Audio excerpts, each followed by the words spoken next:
जबलपुर जिले के बरगी डैम में कल गुरुवार को हुए भीषण हादसे को लेकर शुक्रवार को मध्य प्रदेश के मुख्यमंत्री मोहन यादव जबलपुर पहुंचे, जहां डुमना विमानतल से सीधे मृतक के परिजनों के घर पहुंचे और पीड़ित परिजनों के साथ संवेदना व्यक्त की। इस मौके पर मुख्यमंत्री डॉक्टर मोहन यादव के साथ उप मुख्यमंत्री जगदीश देवड़ा, लोक निर्माण मंत्री राकेश सिंह भी मौजूद रहे। मुख्यमंत्री डॉक्टर मोहन यादव ने कहा कि पूरे प्रदेश में इस घटना को लेकर शोक की लहर है। आगे उन्होंने कहा कि हादसे में श्रमिकों ने भी भरपूर सहयोग किया है। मध्य प्रदेश शासन का जल मिशन कार्यक्रम भी बांध के किनारे ही चल रहा था, जहां सभी श्रमिकों ने बचाव में काफी सहयोग दिया है। सभी को 51,000 रुपए दिए जाएंगे। इसके साथ मध्य प्रदेश शासन मृतक के परिजनों को 4 लाख रुपए देगी। नहीं कर पा रहे divers because of the water are ये बेसिकली स्लांट हो रहा है। तो अभी इसके बाद we are trying to pull this out और फिर उसके बाद हम उसका एक्सेस करेंगे और उम्मीद करेंगे कि जबलपुर में बरगी डैम के पास मां नर्मदा के इस स्थान पर जो दुखद हादसा हुआ है, जैसा कि सबको जानकारी है, कल जो ये घटना हुई, इस घटना से 9 लोगों की बॉडी मिली है, 28 लोगों को बचाया जा चुका है। मुझे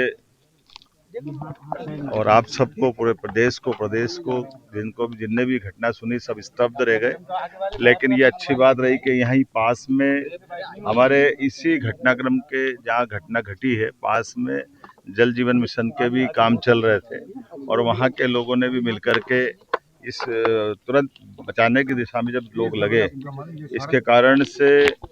और साथ ही साथ प्रशासन को जैसे सूचना मिली तो एसडीआरएफ, एनडीआरएफ और हमारे माननीय मंत्री भी यहाँ मौजूद हुए, माननीय राकेश सिंह जी, माननीय पर्यटन मंत्री जी, कल हमने तुरंत उनको यहाँ से रवाना कराया था। और साथ ही साथ यहाँ के हमारे सांसद आशीष दुबे जी, इस अवसर पर यहाँ के विधायक हमारे नीरज जी, सारे जनप्रतिनिधियों के साथ पूरी रात और आज तक अभी तक लगातार लोग लगे हुए हैं। हमारे साथ यहाँ के प्रभारी मंत्री उप मुख्यमंत्री श्रीमान जगदीश देवड़ा जी भी मेरे साथ आए हैं। ये बात सही है कि ये एक तरह समेकित रूप से जो प्रयास किया गया है, जिसके कारण से एनडीआरएफ, एसडीआरएफ, आर्मी के भी जो अच्छे कुशल गोताखोर है, जिनको बाहर से भी बुलाया गया, उनके सारे अधिकारियों के साथ मिलकर के ये जो रेस्क्यू ऑपरेशन चलाया गया, जिसके कारण से 28 लोग बचे, जिसमें एक रियाज भाई तो 4-5 घंटे लगातार पानी में रहने के बाद भी एक तरह से वो, मैं अभी उनसे भी मिल करके आया हूँ। शहर के अंदर जिन जिन के घर में दुखद घटना हुई है, उनसे मिल करके आए हैं। और वो रियाज भाई ने तो अपने शब्दों में जो बयां किया कि मान लिया था कि मैं अब शायद नहीं बचूंगा, लेकिन ये रेस्क्यू टीम ने उनको बचाने का काम किया। इसलिए तत्काल राहत जो की गई है, उसके कारण से राहत बचाव अभियान में यथायोग्य प्रकार से जितना अच्छा हो सकता था उत्कृष्ट काम किया गया। इसलिए मैं प्रत्येक जो यहाँ के श्रमिक पास में भी जो इस पे काम कर रहे थे, उनको बचाने वालों को भी 51,000 रुपये प्रत्येक श्रमिक को देने की घोषणा करता हूँ। यहाँ के प्रशासन के साथ जिन जिन लोगों ने बचाव दल में जो लगे हैं, उनको भी हम उसी प्रकार से सम्मानित करने वाले हैं। मैं अपनी ओर से खास करके यहाँ जितना हमसे बन पड़ रहा है, जो प्रत्येक मृतक परिवार के बारे में कल हमने अनाउंस किया है 4 लाख उनको देते हुए, माननीय प्रधानमंत्री जी ने भी मृतक परिवार को 2 लाख देने की बात कही। पैसे का सवाल नहीं है, लेकिन ये कष्ट की घड़ी में सरकार, हम सब इस बात के लिए मन में भी पीड़ा भी है, लेकिन हम अपनी तरफ से इसमें प्रयास कर रहे हैं। खास करके कि इसके साथ साथ कोशिश कर रहे हैं कि इस पूरे घटनाक्रम के लिए कमेटी बनाने की घोषणा की है, जिसमें हमारे सरकार के माध्यम से उच्च स्तरीय जांच समिति बना रहा है। इसमें महानिदेशक होमगार्ड एवं नागरिक सुरक्षा, सचिव मध्य प्रदेश शासन, आयुक्त जबलपुर संभाग, ये इस पूरे घटनाक्रम की 3 बिंदुओं पे जांच करेगी, जिसमें क्रूज दुर्घटना के कारणों की सूक्ष्मता से जांच करना, परिस्थितियों को प्रतिपादित करना जिसके कारण से ये दुर्घटना हुई है, क्रूज संचालन से जुड़ी हुई सभी घटनाओं की जानकारी, प्रासंगिक नियम, अधिनियम, नागरिक सुरक्षा प्रोटोकॉल्स का पालन किया या नहीं किया, इस सारी बातों के साथ